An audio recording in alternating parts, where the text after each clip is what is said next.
ফাল্গুনী পূর্ণিমার দিন চালের পাত্রে গোপনে রেখে দিন একটি জিনিস। আপনার বাড়ির সমস্ত বাস্তুদোষ দূর হবে, আপনার আর্থিক উন্নতি হবে। আপনার জীবনে যদি আর্থিক সমস্যা থেকে থাকে সেটি চিরতরে দূর হবে। নমস্কার বন্ধুরা, আমি সুমিতা। আমার চ্যানেলে আপনাদের সকলকে অনেক অনেক স্বাগত। আশা করছি আপনারা সকলেই খুব ভালো আছেন এবং ঈশ্বরের কৃপায় সুস্থ আছেন। সামনেই আসতে চলেছে ফাল্গুনী পূর্ণিমা। এই ফাল্গুনী পূর্ণিমার দিনটি অত্যন্ত শুভ বলে মনে করা হয়। এই শুভ দিনে অর্থাৎ এই ফাল্গুনী পূর্ণিমার দিন আপনারা যদি গোপনে আপনাদের রান্নাঘরের চালের পাত্রে একটি জিনিস রেখে দিতে পারেন, তাহলে মা লক্ষ্মীর আশীর্বাদ সারা বছর আপনার উপর থাকবে। আপনার জীবনে যদি আর্থিক সমস্যা থেকে থাকে, তাছাড়াও যদি পারিবারিক সমস্যা থেকে থাকে এবং আপনার জীবনে সমস্ত সমস্যার দূরীভূত হবে এই একটি উপায়ে। আজকের ভিডিওতে আমি এই নিয়েই আলোচনা করব। তাহলে বন্ধুরা, আশা করছি আজকের ভিডিওটি আপনাদের ভালো লাগবে এবং একটু হলেও আপনাদের উপকারে আসবে। তাহলে চলুন বন্ধুরা, ভিডিওর মূল পর্বে যাওয়া যাক। তবে মূল পর্বে যাওয়ার আগে আমার সকল বন্ধুদের কাছে অনুরোধ, সম্পূর্ণ ভিডিওটি দেখবেন। আশা করছি আপনাদের ভালো লাগবে। যদি ভালো লাগে অবশ্যই আমার ভিডিওতে একটি লাইক করবেন এবং আমার চ্যানেলে যদি নতুন হয়ে থাকেন আমার চ্যানেলটিকে সাবস্ক্রাইব করে রাখার অনুরোধ রইল। আমি সাধারণত আমার বন্ধুদের জন্য পুজো পাঠের বিধি, তত্ত্বকথা, বাস্তু টোটকা এবং বিভিন্ন রকম উপায় বিষয়ক ভিডিও বানিয়ে থাকি। পূর্ণিমার দিনটিকে একটি উৎসবের মতো করে পালন করা হয়। তবে ফাল্গুনী পূর্ণিমার বিশেষ ধর্মীয় তাৎপর্য রয়েছে, কারণ এই দিনেই করা হয় হোলিকা দহন।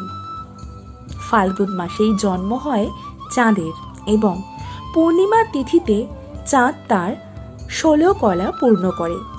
এমন অবস্থায় ফাল্গুনী পূর্ণিমায় চাঁদের পুজো করলে মানসিক কষ্ট দূর হয় এবং এই দিন মা লক্ষ্মীর পুজো করলে বাড়িতে সুখ শান্তি আসে। চলুন বন্ধুরা, সবার আগে জেনে নিই এই বছর ফাল্গুনী পূর্ণিমার সম্পূর্ণ সময়সূচি। এই বছর ফাল্গুন মাসের পূর্ণিমা তিথি পড়েছে 13ই মার্চ। পূর্ণিমা তিথি শুরু হবে 13ই মার্চ বৃহস্পতিবার সকাল 10:35 এবং পূর্ণিমা তিথি শেষ হবে পরের দিন 14ই মার্চ দুপুর 12:23 এবং হোলিকা দহন হবে 13ই মার্চ। হোলিকা দহনের শুভ সময় 13ই মার্চ রাত 11:26 থেকে রাত 12:30 পর্যন্ত। ধর্মীয় বিশ্বাস অনুসারে ফাল্গুন পূর্ণিমায় ক্ষীরসাগর মন্থনের সময় জন্ম হয়েছিল দেবী লক্ষ্মীর। এই দিনটি লক্ষ্মী জয়ন্তী নামেও পরিচিত। মা লক্ষ্মী হলেন ধন ও সমৃদ্ধির দেবী, তাই এই দিনে তাকে পুজো করলে ধন সম্পদ লাভ হয়।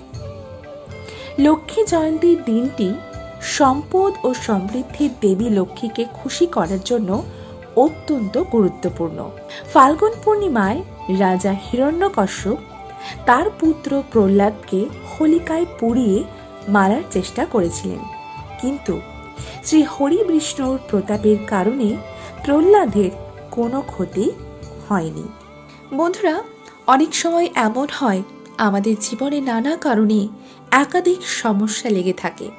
কখনো আর্থিক জটিলতা, আবার কখনো পারিবারিক অশান্তি, কখনো বা চাকরির চিন্তা।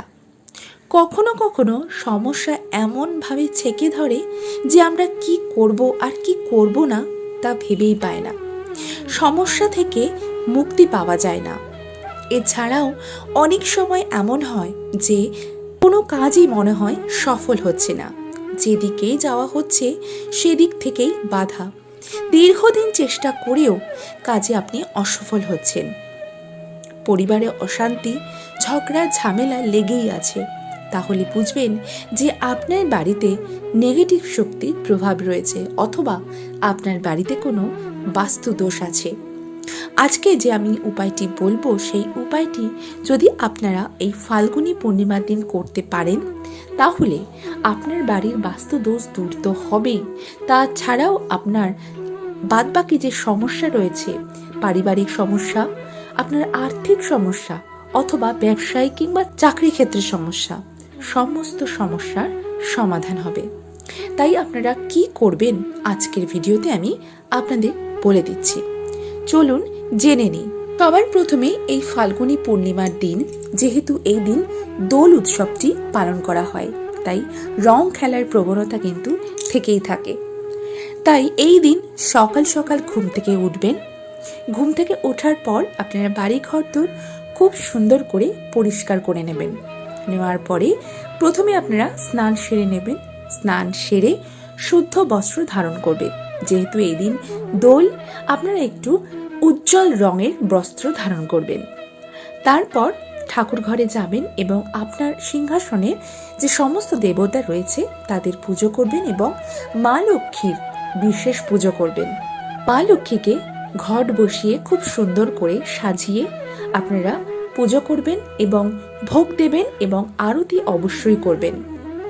ভোগের মধ্যে আপনারা মা লক্ষ্মীর পছন্দের সাদা মিষ্টি রাখবেন, তাছাড়াও আপনারা ক্ষীর বানিয়েও মা লক্ষ্মীকে দিতে পারেন। এরপর আরতি করতে অবশ্যই ভুলবেন না এবং মা লক্ষ্মীর পাঁচালী বা ব্রতকথাও আপনারা অবশ্যই এই দিন পাঠ করবেন। এরপর মাকে একটি অর্ঘ্য নিবেদন করবেন আপনারা। তার মধ্যে কি থাকবে? একটি পান পাতা নেবেন।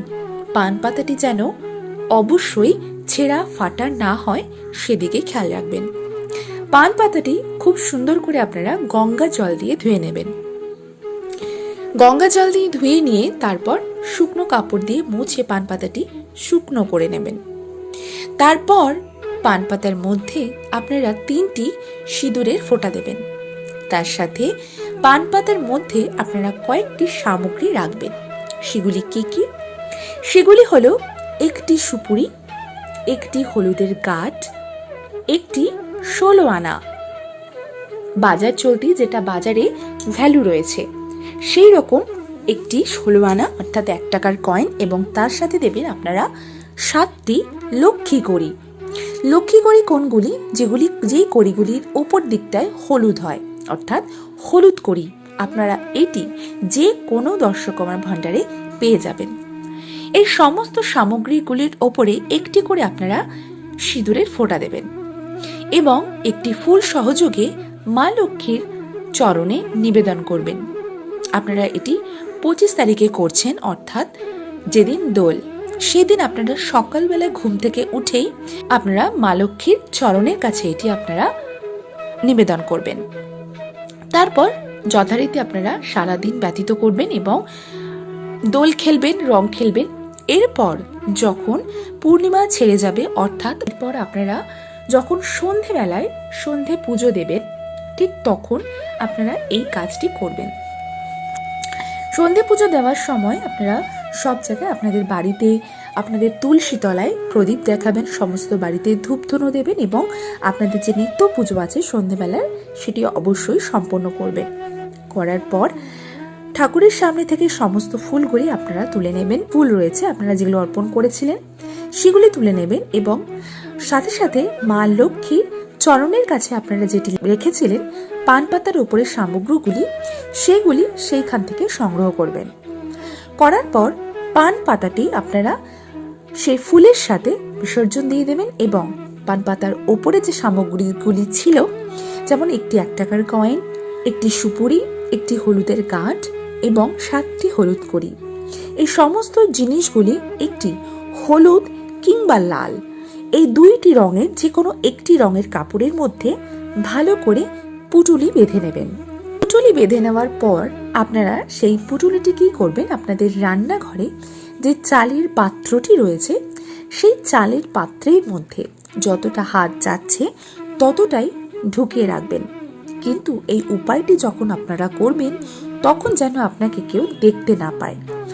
অবশ্যই সকলের অগোচরে এই উপায়টি করবেন। বলা হয় যে চালের ড্রামে মা লক্ষ্মী এবং মা অন্নপূর্ণা স্বয়ং বাস। তাই মা লক্ষ্মী এবং মা অন্নপূর্ণা যদি আমাদের উপর সদয় থাকে, তাহলে সেই সংসারে কোনোদিন কোনো অভাব অনটন, খাদ্যের অভাব হয় না। আর এই উপায়টি করলে মা লক্ষ্মীর আশীর্বাদ সদা সর্বদা আপনার উপর বজায় থাকবে এবং আপনার জীবনের যাবতীয় সমস্যা, আর্থিক সমস্যা, পারিবারিক সমস্যা সমস্ত কিছু কেটে যাবে। তবে অবশ্যই মনে ভক্তি এবং বিশ্বাস নিয়ে উপায়টি করবেন। তার সাথে সাথে কিছু কিছু সতর্কতা আপনাকে এই দিন অবশ্যই অবলম্বন করতে হবে। সেগুলি হলো, যেদিন আপনি এই উপায়টি করবেন অর্থাৎ 25 তারিখ পূর্ণিমার দিন আপনারা অবশ্যই নিরামিষ আহার গ্রহণ করবেন, আমিষ আহার গ্রহণ করবেন না।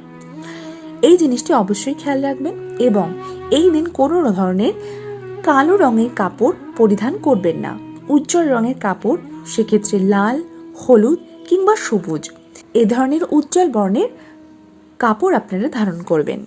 এছাড়াও এই দিন আপনারা উপায়টি যেহেতু রান্নাঘরে করছেন, তাই রান্নাঘর যেন আপনাদের সম্পূর্ণ পরিষ্কার থাকে। রান্নাঘরে যেন কোনো রকম এঁঠো না থাকে, আর রান্নাঘরে যেন কোনো রকম এঁঠো বাসন বেসিনে পড়ে না থাকে, সেই দিকটা অবশ্যই খেয়াল রাখবেন। রান্নাঘর যেন একদম পরিষ্কার থাকে। এবং এই দিন অবশ্যই আপনার বাড়ির মুখ্য দ্বারে মা লক্ষ্মীর চরণ অঙ্কন করতে কিন্তু ভুলবেন না। বাইরে থেকে ভেতর দিকে আসছে এইভাবে মা লক্ষ্মীর চরণ অঙ্কন করবেন। এই কয়েকটি নিয়ম মেনে যদি আপনারা এই উপায়টি করতে পারেন, তাহলে মা লক্ষ্মীর আশীর্বাদে আপনার জীবনে কোনো সমস্যা থাকবে না। আপনার বাড়ির বাস্তুদোষ দূর হবে, আপনার জীবনের যাবতীয় সমস্যা কেটে যাবে এবং আপনি সাফল্যের মুখ দেখবেন। তবে হ্যাঁ, অবশ্যই মনে ভক্তি এবং বিশ্বাস এবং মা লক্ষ্মীর উপর আস্থা রেখে আপনাকে এই উপায়টি করতে হবে। তাহলে বন্ধুরা, আশা করছি আজকের আমার ভিডিওটি আপনাদের ভালো লেগেছে এবং একটু হলেও আপনাদের উপকারে আসবে। আর যদি ভালো লাগে অবশ্যই আমার ভিডিওতে একটি লাইক করবেন এবং আমার চ্যানেলটিকে সাবস্ক্রাইব করে রাখার অনুরোধ রইল। আমি আরও নতুন ভিডিও আপনাদের জন্য নিয়ে আসব। এবং আমার ভিডিওটি বেশি বেশি করে শেয়ার করে দেবেন, যাতে আপনার সাথে সাথে আপনার আত্মীয় পরিজন, বন্ধু বান্ধব সকলেই এই ভিডিওটি পেয়ে উপকৃত হয়। তাহলে বন্ধুরা, আজকের ভিডিওটি আমি এখানেই শেষ করছি। আবারও আপনাদের সঙ্গে দেখা হবে নতুন একটা ভিডিও নিয়ে খুব শিগগিরই। ততক্ষণের জন্য আপনারা সকলে খুব ভালো থাকবেন এবং সুস্থ থাকবেন।